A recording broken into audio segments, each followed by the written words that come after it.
Hello and welcome dear viewers to the informative and important topic regarding nitrosamines and pharmaceutical packaging. This video will involve the risk, testing and mitigation for the nitrosamine impurities related to the packaging process and the packaging material.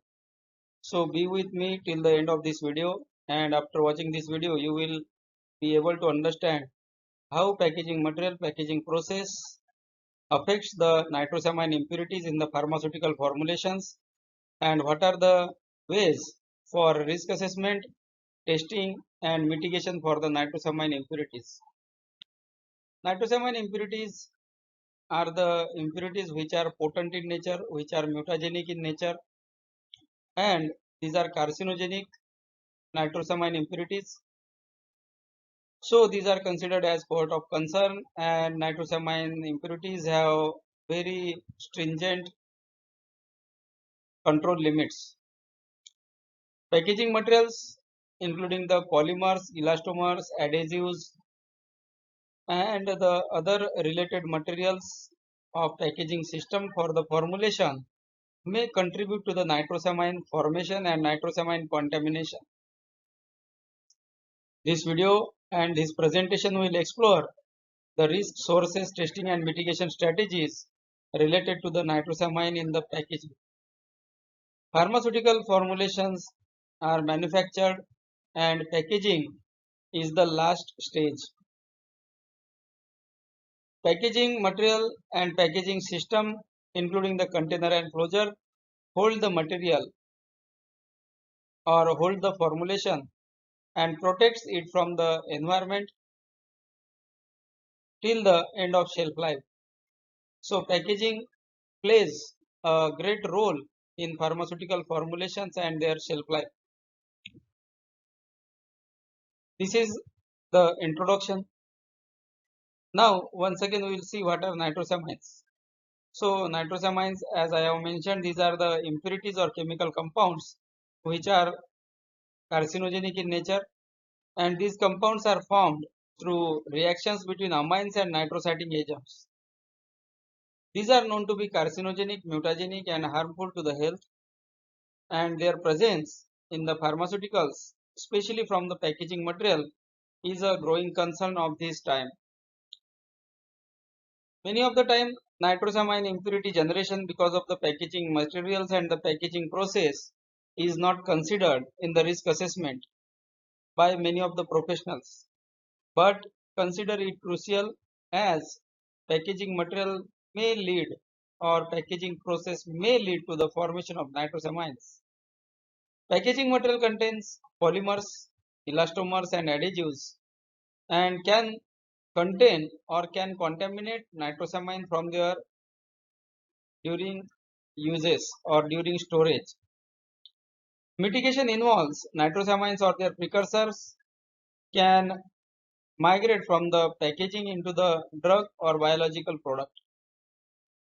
So migration may also be possible from the packaging material into the product. Degradation may be also a reason for nitrosamine formation or nitrosamine generation. So chemical degradation within packaging materials can lead to nitrosamine formation. Degradation may happen and it may lead to the nitrosamine generation. How nitrosamines are formed in the packaging materials? So these are because of the amine contaminants. There may be residual amines in the packaging materials, and in presence of nitrosating agents like excipients or packaging itself may lead to generation of nitrosamine impurities. And favorable conditions might be there like heat, light or storage time, and all these together will lead to formation of nitrosamines. So in short, amine contaminants, nitrosating agents and favorable conditions like heat, light or storage time may lead to formation of nitrosamines. Risk assessment for packaging materials. So risk assessment will involve material selection, supplier documentation, and regulatory compliance. Material selection will involve choosing the packaging material that do not contain the nitrosamine precursors. Supplier documentation will involve obtaining detailed material compositions and known contaminants. Regulatory compliance: adhere to regulatory limits for nitrosamines in packaging materials. These are the activities for mitigation. Analytical testing for nitrosamines. So sampling, testing, and validation.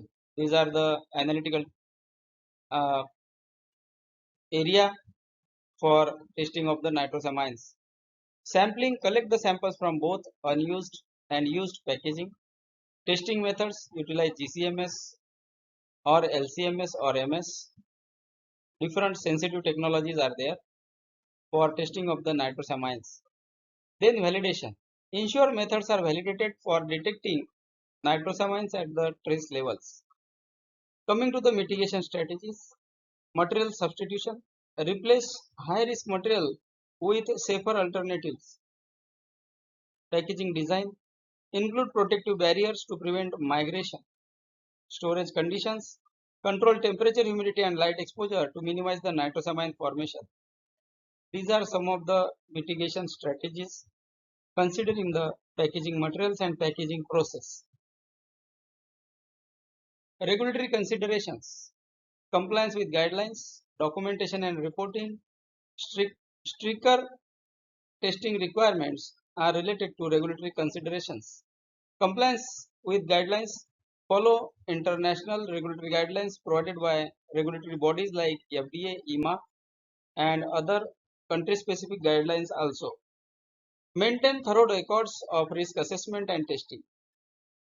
Use strict testing requirement, utilizing enhanced testing protocols for both drug products and packaging materials. Coming to the innovations in packaging materials. So, because of this increasing concern of nitrosamines through packaging materials and packaging process, innovations are being made in the packaging area. So, safer materials: development of new packaging materials with reduced nitrosamine formations potentials. Advances in polymer science: use more inert and stable materials. Long-term benefits: reduced contamination risk and ensures product integrity throughout shelf life. These are the innovations in packaging materials. Many of us might have come across the terminology of nitrocellulose packaging materials. So whenever there are nitrocellulose packaging materials, that time that material or that process of packaging may be very sensitive for the nitrosamine formation and nitrosamine contamination. So one of the important material is nitrocellulose, and nitrocellulose is required to be avoided for mitigating the nitrosamine risk. Emerging trends and future direction in the packaging and nitrosamine related to packaging. So collaboration across the industry is important thing. Increased partnership between the pharmaceutical companies, regulatory bodies, and the academic institutions, so that the knowledge can be shared. Life cycle management: ongoing risk assessment and monitoring throughout the product life cycle is the another way. Regulatory evolution: expectation of evolving guidelines to address new insights into nitrosamine risk. So these are the emerging trends and future direction for controlling the nitrosamine impurities from packaging. In conclusion, we can say that nitrosamine in packaging materials pose a significant risk to pharmaceutical products.